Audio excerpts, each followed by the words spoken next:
ముద్దాయిగా పేర్కొనబడిన బాలరాజు తను చంపానని ఒప్పుకుంటున్న చక్రవర్తి, గిరి, లింగయ్య, ఈశ్వర్రావు, త్యాగయ్యలను దేశద్రోహులుగా పేర్కొంటూ కోర్టు వారికి సమర్పించిన సాక్ష్యాలు, ఆధారాలు పూర్తిగా కోర్టు వారు పరిశీలించి వారైదుగురు హంతకులుగాను, దేశద్రోహులుగాను, ప్రజాకంటకులుగాను కోర్టు వారు నమ్ముతున్నారు.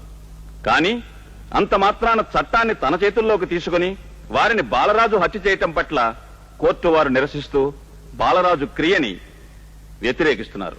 దట్ మీన్స్ ఆ ఐదుగురు దేశోద్ధారకులు కాదు అని ఒప్పుకుంటున్నారు. అవును. దేశద్రోహులే అని ఒప్పుకుంటున్నారు. వాళ్ళు శిక్షార్హులు అని ఒప్పుకుంటున్నారు. అవును. కానీ నేను శిక్షించడం మాత్రం తప్పంటున్నారు.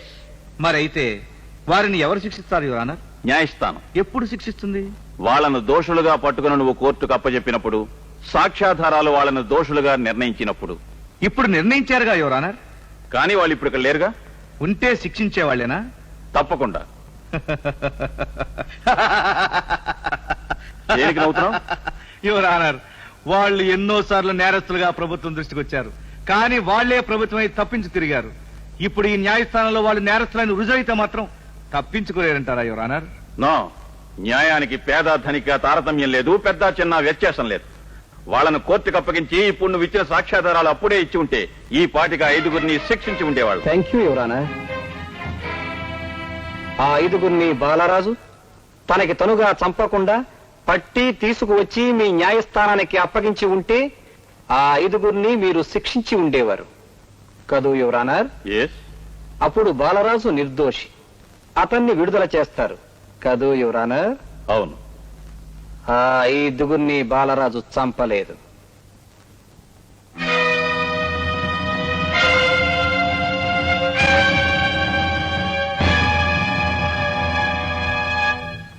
యువర్ ఆనర్, మీరు ఊహించినట్టు బాలరాజు చట్టాన్ని తన చేతుల్లోకి తీసుకోలేదు. చట్టాల నుంచి తప్పించుకు తిరుగుతున్న ఈ పెద్ద మనుషుల్ని చట్టానికి అప్పగించడానికి మాత్రమే తన చేతుల్లోకి తీసుకున్నాడు. అవును యువర్ ఆనర్. న్యాయస్థానంలో ధర్మదేవత బ్రతుకుంటే, మీరు కూర్చున్నది ధర్మాసనమే అయితే, న్యాయాన్యాయాలను సరిసమానంగా తూచడానికి న్యాయదేవత త్రాసు చేతపరచడం నిజమైతే న్యాయానికి న్యాయం చేయండి. ఆ దుష్ట శక్తుల్ని శిక్షించండి. ఆ ఐదుగురు వల్లే దేశం నాశనం అయిపోతుంది. ఐదుగురిని శిక్షించి దేశ ప్రజల్ని కాపాడండి. ఇదే నేను కోర్టు వారిని సవినయంగా కోరుకునేది.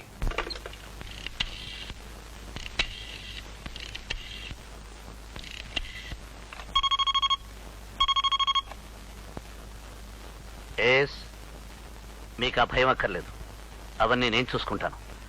సరిగ్గా రాత్రి 12 గంటలకు జైలు గోడ దగ్గరికి వ్యాన్ తీసుకురండి.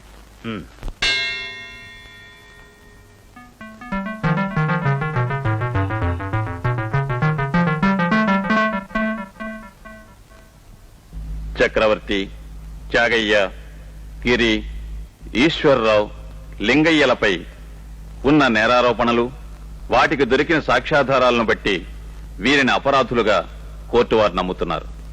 అయితే ఈ ఐదుగురు ముద్దాయిగా పేర్కొన్న బాలరాజు చేత హత్య చేయబడ్డారన్న ప్రాసిక్యూషన్ వారు ఆరోపించిన ఆరోపణ అసత్యమని కోర్టు వారు నమ్మి బాలరాజును విడుదల చేస్తున్నారు. ఈ ఐదుగురికి శిక్ష విధించబోయే ముందు వీరిని విచారణ జరిపించడానికి ప్రాసిక్యూషన్ వారికి అవకాశం కల్పిస్తున్నారు. ఎక్స్క్యూజ్ మీ యువర్ ఆనర్, వీరిని ప్రాసిక్యూట్ చేసే ముందు అసలు ఎవరిని ప్రాసిక్యూట్ చేయాలో కోర్టు వారు గమనించవలసిందిగా కోరుతున్నాను. ఇంకెవరిని? నేరస్తులైన ఈ ఐదుగురిని. ఎవరా ఐదుగురు? Mister Chakravarthy, mister Tyagayya, mister Giri, mister Eshwar Rao, mister Lingaiah. Sorry your honour, మీరు చెప్పిన ఐదుగురు బాలరాజు చేత ఎప్పుడూ హత్య చేయబడ్డారు. హత్య చేస్తే ఐదుగురు ఇప్పుడు కోర్టుకు ఎలా వచ్చారు? తను నమ్మిన వృత్తికి మోసం చేసి తనను నమ్మిన ఐదుగురు పెద్ద మనుషుల్ని మోసం చేసిన వ్యక్తికి కోర్టుని మోసం చేయడం పెద్ద కష్టం అనుకుంటున్నారా? మోసం ఎలా జరిగిందంటారు?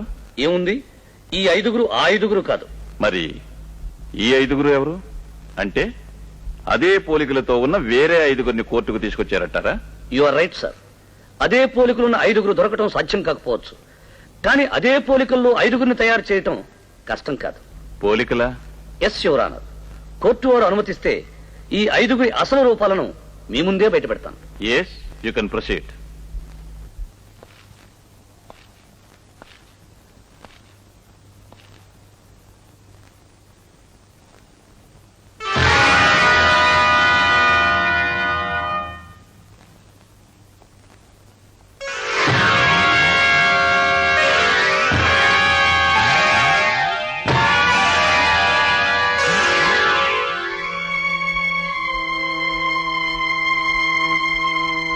యువరానర్, ముద్దాయి బాలరాజు ఆ ఐదుగురిని కఠినంగా ఘోరాతి ఘోరంగా చంపి తను హత్య చేయలేదు అని నిరూపించుకోవటానికి తెలివైన ఈ లాయరు గారి అతి తెలివితేటలు ఉపయోగించుకుని చనిపోయిన ఆ ఐదుగురి రూపాలు చక్కగా తయారు చేసి కోర్టునే మోసం చేయడానికి ప్రయత్నించారు.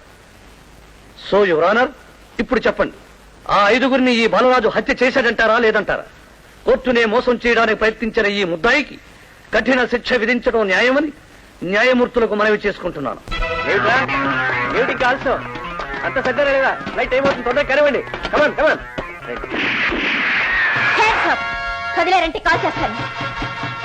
దేశాన్ని మోసం చేశారు, ప్రజల్ని మోసం చేశారు, న్యాయస్థానాన్ని మోసం చేశారు, కానీ నన్ను మాత్రం మోసం చేయలేరు. Come on move.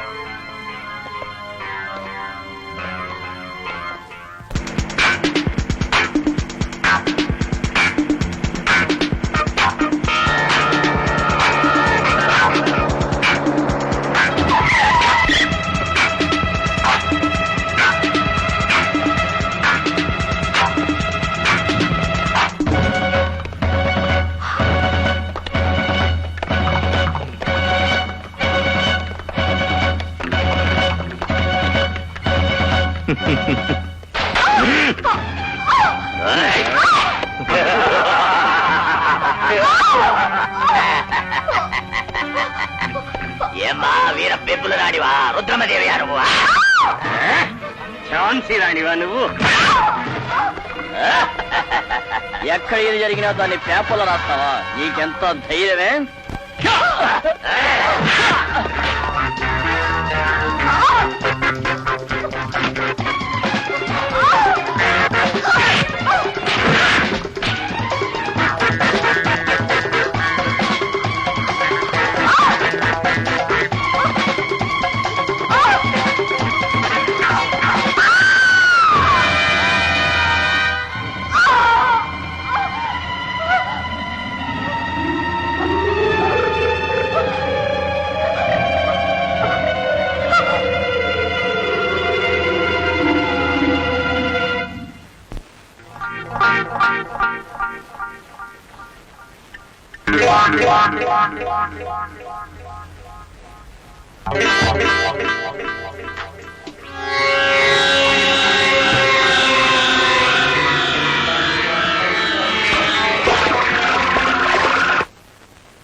బాలరాజు నిజాయితీపరుడని నమ్మింది న్యాయస్థానం.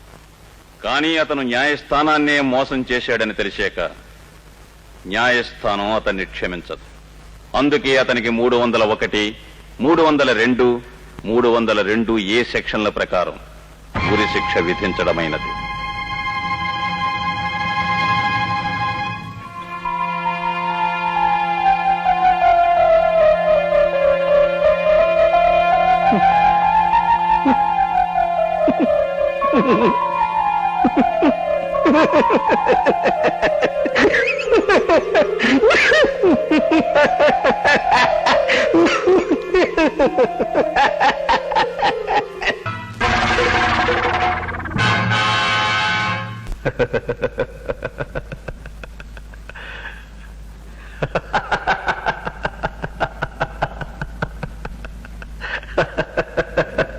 నేరానికి శిక్ష అనుభవించక తప్పదు.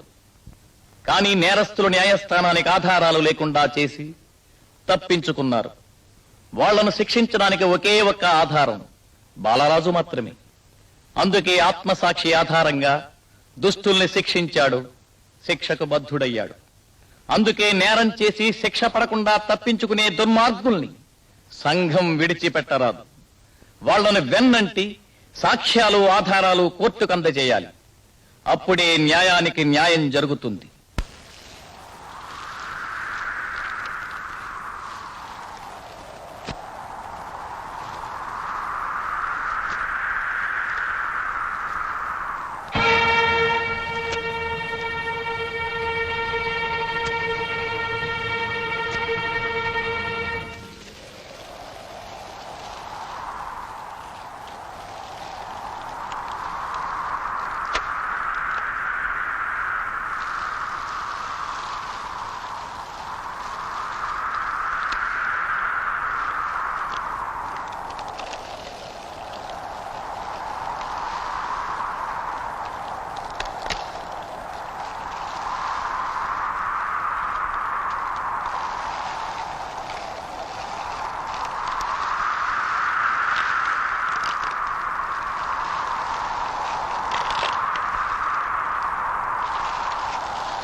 ఆ